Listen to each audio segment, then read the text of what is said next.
Welcome to Talking Heads. I'm Andy Shaughnessy with Printed Circuit Engineering Association. Here with me this morning is Sean Patterson from CrossGen AI. How are you, Sean? Good. How are you? Good, good. Sean is an AI guy, obviously, by the name of the company. Sean, you gave a really great keynote yesterday during the management session. Why don't you go over some of the highlights of that? It was really interesting. I especially like the part about how AI is, sometimes AI is already out of date by the time you start using it. Right.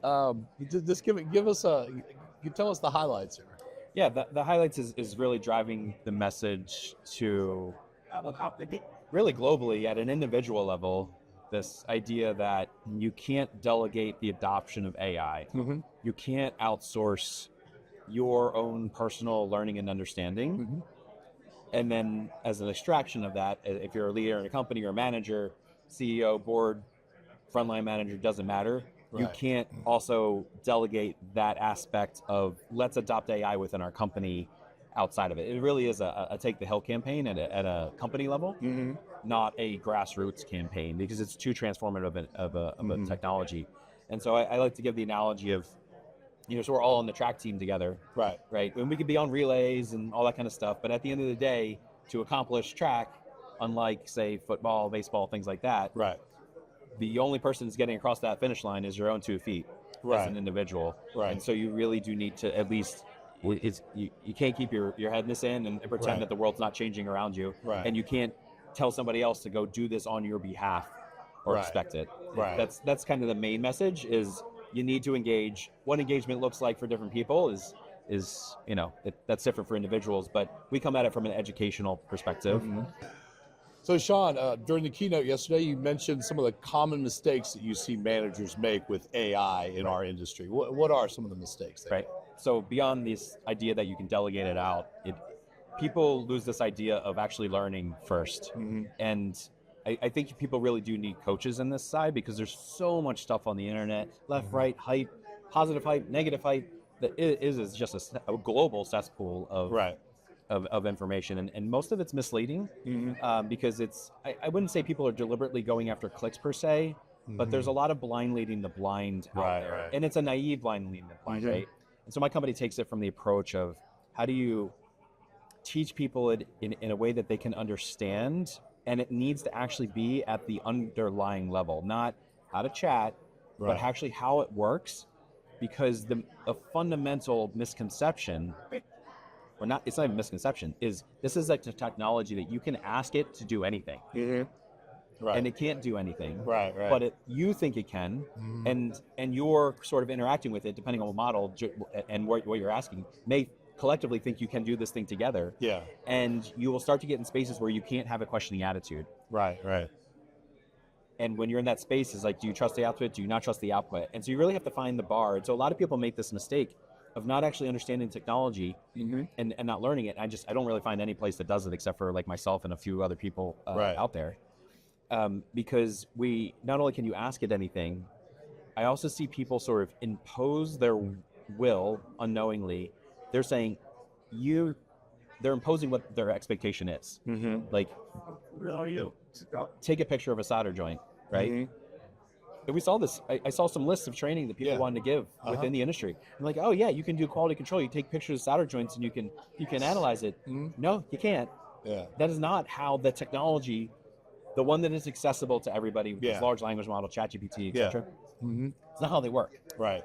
But you'll think that way. Right. And then some level of frustration that people get of like, well, you got it right. It's like beginner's luck when you start playing a game or whatever. People get that beginner's luck. Oh, it did it. Right. Yeah, no, it pattern matched a little bit, but you're not training the model by giving it more and more photos. Right. To say this is solder joint inspection. Right. Yet I see so many within the industry. I see people saying these are use cases within the industry. Do not do that. Right. That is not how the technology works. And so you're imposing your expectation on what a large, we will underscore the word language model, which is what we generally have access to, does. Is a large language model. It's not a large image model. Right. And even all this fancy stuff of, you can generate images and it can read it. Yeah. It's not classifying defects. Right. It is a generalist kind of thing. And nor will it be, by the way, not the way the large language model interaction works. Right. And so you have to understand that. You can understand that you would get to the point of understanding that you actually could do that. Right. But it's not generative AI. It's this other part of AI that you do that with, which the larger companies have been doing in their machines and stuff, right? Right. That part of AI is not new to the world. This general accessibility is, and it is a dangerous space because of that. Right. Because we're all driving the cars without ever having read the driver's manual or even gone to school or anything. Right. But it feels like you can because the car's telling you you're good. Everybody else around you is saying it's fine. So that is like the biggest problem. Right. And the only way to get there is through education with people that kind of know what they're talking about. And I actually don't see too many of it. And so, yeah, that's the biggest issue. And you mentioned how the best case scenario would be for the managers to know about AI. Yeah. If the managers, the boss, the big boss, understood all this, it would really help. But a lot of times the manager isn't going to understand it or thinks that I'll just have my IT guy or whoever learn it and teach everybody. That is correct. So it's also important for the board to do this as well, right? So there's this pressure campaign, but of unknowing, right? You don't even know what you're pressuring. You're just saying AI. Right. First of all, this generative AI stuff is a very small subset of what real AI is. Right. And we've generalized the term AI to mean this thing we're interacting with. And so I think that boards and leaders should be first informed themselves, even if it's like executive coaching or something like that, to then know when I start to say, hey, team, we need to move in this direction, and it should be education first, you know where and where not to put pressure on. Right. Because you can say, why can't you do it this way? And again, people may not understand what they're doing, and now you're unknowingly asking people to do things that are not correct. Right. And they don't know it's incorrect either. And so you have to be an informed leader in that case, right? And it starts with you. And the only way to do that is to do it yourself. And there's whether it's out of I'm too old for this, it's a new technology. I don't want to look foolish because I don't understand it, and how can I ask my team to do it? No, great. And it should start with you unto yourself. Yeah. And it's people always say, well, what kind of wait it out. AI is never going to be like ready. It's not going to finish. Like AI is now baked as a cake. Everybody go use it. Right. And so you have to be this continuous learner. So even after you learn the first time, it's learn the next, right? And you have to, that part plays into change management of yourself and your team, which is an aspect. But yeah, it really starts with education, and then with that education, then solutions start to evolve. Yeah. And then you can move forward. So our slogan for our company is "Don't buy AI, learn AI." Yeah. Right? Because you're gonna have salespeople that are coming across. Oh, here's this awesome AI tool. Go use it. Just buy it. You are the most uninformed buyer at that point in time. And by the way, in most of my interactions, the salesperson is an uninformed salesperson. Sure. They said, well, I just got the product sheet. And then that even comes from naive engineering teams. Right. And so there's this kind of cesspool of a blind leading the blind. Again, unintentional. I don't think people are doing it on purpose. Right. But they do lack the curiosity to go to the next level. Right. Yeah. But I like what you said. You said people will find out that if they just try this, they might enjoy it. And if they get creative with it, they might have a good result with it. That is correct. And a little bit of this comes from the negative side of AI. And we'll say, leaving aside the negative side of like, it doesn't work part. I think people are coming at it from these social economic impacts of it. Right. And I don't necessarily, I don't disagree that the world is going to be challenged. But you know what? Sticking your head in the sand and not confronting the problem is not going to help the issue. Or trying it partly, like we saw with Lean like 10 years ago. Companies would say, "Oh, we tried Lean." Well, what they did, they sent one guy to a Lean conference. He came back and gave a class, and then nobody ever talked about it again. And they said, "Oh, we tried it, and it doesn't work." Right. And you're seeing that with AI, and then people get mad. They go, "Well, we tried that," and then they get adamant that AI doesn't work. That's right. And then so you're fighting people who barely gave it a try, and so. And you know what though? It takes months because it is a mindset. It is still the English language for the accessible AI. We help companies with the crazier AI, which is not as accessible. Right. But it takes months. Even if you say, well, I'm going to wait a little longer, by the time you're ready to flip on that switch, you still have your own cognitive ability to absorb new information and understand how to approach it. Right. Because you can't cut and paste your way into this. So people say, oh, I'm just going to get everybody's prompts. No, okay. You can cut and paste the very first prompts of conversation. That's it. After that, the only thing that affects it is your actual language. Yeah. In the very way that you have learned how to use the English language or any other language, affects the outcomes, right? And an easy example there is when we kind of get non-data oriented and you start to use adjectives or adverbs to describe things. Yeah. Those very words drive the outcomes from the AI. Yeah, yeah. So you have to be able to articulate things in the problem space, Right. which is not easy. And it's not natural to us, especially when you're now conversing this way, Right, to be very careful of understanding that this is a probabilistic system.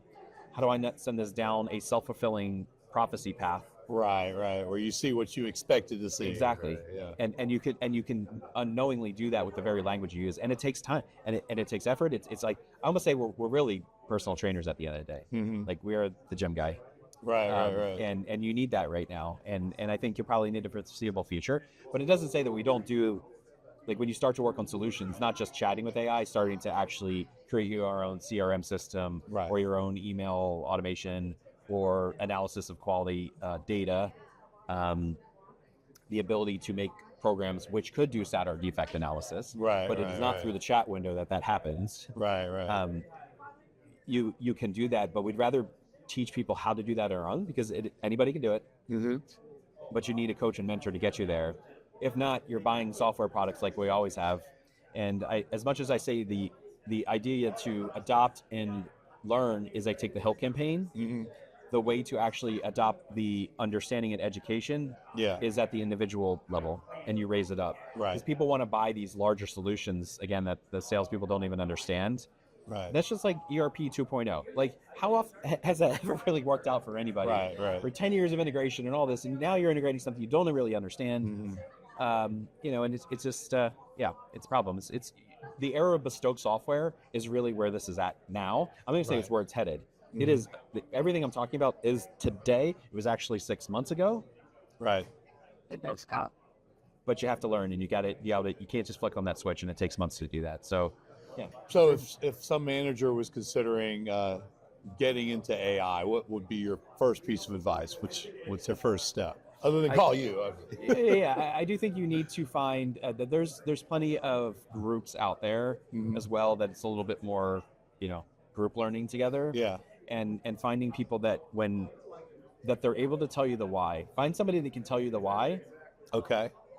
If they can't tell you the why, then I don't know what value they're having, because whatever they are doing with AI, you can copy and paste that first session, if you will, and get the same out or relative outcomes, and then you're kind of on your own. But there's not competitive advantage in being able to chat. Right. A 10-year-old in India can do the same thing. Right. And so, often when things become commercialized, there's no competitive advantage. It's table stakes to be able to use these things effectively at that point in time. There's no competitive advantage. And that is a danger zone we're seeing now with companies like, we pay for everybody's ChatGPT subscription. And, if you talk to people like myself, that's not even the right service to be using right now in business. And they get complacent at that point in time because they think that's what adoption looks like. Right. So, yeah. Very cool.